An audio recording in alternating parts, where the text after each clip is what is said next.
Welcome back to the channel. This is our Whitby's waterfront. It's been very windy, blowy, rainy the last couple of days, but I always try to get out to enjoy the day. It's the end of June. I just love coming down to see the waves roll in. And this is a new park that's been renovated. Just going up to a little fountain here that the kids play in a lot. And again, it's quite windy, so I'm dressed accordingly. Love watching the waves here. It does look cool, but there's no other place than going back home and sitting in the garden to truly relax. Here I am on the deck in my favorite chair, panning over to the two other Muskoka chairs under the magnolia, private little spot that's also quite cool during the day. So while you put your feet up for your relaxed time, Watching you do the camera work. of course, we're going to talk about today some of the blooms that are going to be coming out soon, because at the end of June, everything looks quite green with all the rain we've been having, but we have a lot of varieties of lilies that are going to be blooming in the next few weeks. So in our sanctuary here, the Northern Retreat, we have a variety of different perennials that will be in show for the end of July. But right now we have this lily. It is the Rosa lily. We planted those last fall. And the daisies Nice and tall. are in show. These are the Alaska Shatsa daisy, and they look so beautiful with the yarrow. Mm-hmm. So in today's video, I wanted to talk about the transition period between spring blooms and the burst of summer blooms. In this perennial garden, we have a series of bloom that is continuous throughout the garden beds. So with perennial gardening, it's a little bit more of a challenge to have flowers blooming all the time. So out went the peonies, the evening primroses, and now that's taken show are The yarrow and the daisies and the lilies. I see in the background there. some of the lilies, the locust lilies. Ah, In the background of this sanctuary, we have some clematis. We have more lilies that are about to open in a few days. But the Casablanca lilies, they are at least 5 feet tall.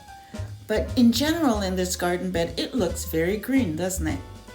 yeah, absolutely. But in a few weeks, the hydrangeas will be in bloom, and the green will be in a burst of color. But during this transition period, the clematis give you the height and blooms that we need. The hostas are also coming into bloom. And then that red dahlia that just went by there. One red dahlia. One red dahlia. However, most of the dahlias were started in the greenhouse earlier in March. Now, in this patio garden, the hollyhock take the center stage for the bloom when the roses have been cut back. The Climbing Eden rose, it's finished this burst of bloom on the arbor, and now the hollyhock is taken place. More green tomatoes in the herb section of this garden. For the first time, we're growing some cherry tomatoes. They're vine type cherry tomatoes, sweet, small. The herb garden has thyme, 2 types of mint, spearmint and peppermint, and a little bit of onions along there. Now, over in the waterfall, this is your area here. Yes, I love how you staged it. I get the thing running and you seem to beautify it. Well, the thing is, we cannot dig. Nope. So everything that's around the waterfall are in containers, and either wintered over from last year, or they're bulbs, summer bulbs such as dahlias, and some perennials that are overwintered in planters. But the entire area is staged with potted plants, either summer bulbs or seeds. The cosmos there Yep, were cosmos. started from seeds, but early in the year, March. We've got to get them in the greenhouse to get some blooms in June. I love how the ferns are tumbling over, seem to be enhancing the actual waterfall like this here. That's a great effect you made. Thank you. And we have a new baby in the waterfront. It's nice to have those little touches of artwork in the garden. Yeah. So the dahlias are coming, and the fern, green again, just fills in that transition period before that burst of color. However, the Bermansia is about to bloom again. We have the canna lilies and calla lilies. Calla lilies, yeah. All had to get started in March in the greenhouse. This is the Playa Blanca, the earliest dahlia to bloom for us in the transition period between June and the burst of color in the third week of July. And this is the same dahlia there. That's Park Princess. Oh, Park Princess, great. And very important, containers in the garden as well as planters. Now here we're taking you to the front garden bed, the island bed, where we planted the lavender drift. The lavender drift, I love it.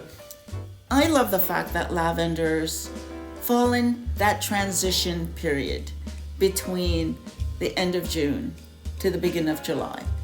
You can always count on your lavender, even as young as this drift here, to bloom for you in early July. This is about a year old now. Yes, we planted the drift last year, and you asked me last year, well, will we get blooms?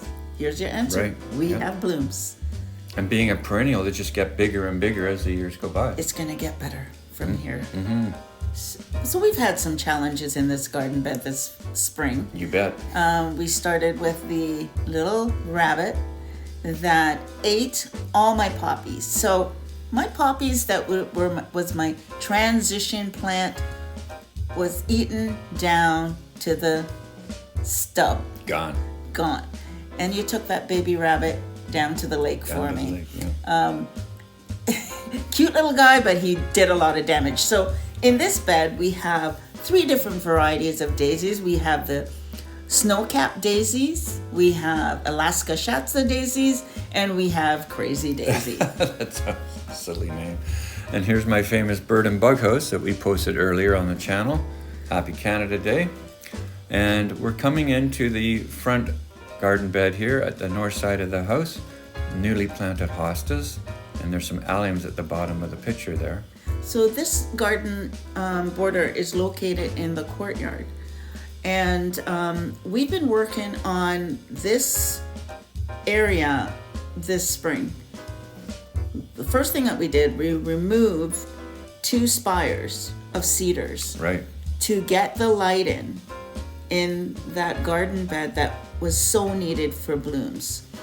And therefore, that's my baby for the summer, is getting more blooms in that garden More light. in June. More light. Now that I have the light, Exactly. I can have that. Yeah. So taking you back into the garden, the backyard, and through the gate, what is blooming right now, just starting, is the clematis, the Jack Manny clematis. So we have something up on the arbor.